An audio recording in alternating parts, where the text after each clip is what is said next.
Today I needed to demo a coffee maker, and for that I chose Starbucks Sumatra Dark Roast. Sumatra is one of my favorite coffees. It's from Indonesia, for those of you that don't know. And it is some excellent coffee. I just love it. So what we're going to do is we're going to take the K-cup, we're going to stick it in the holder. We're going to add just the right amount of water.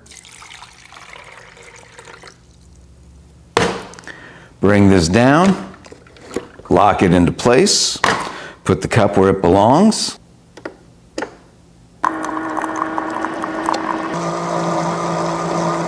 And it turned off automatically. Taste it, see how it turned out.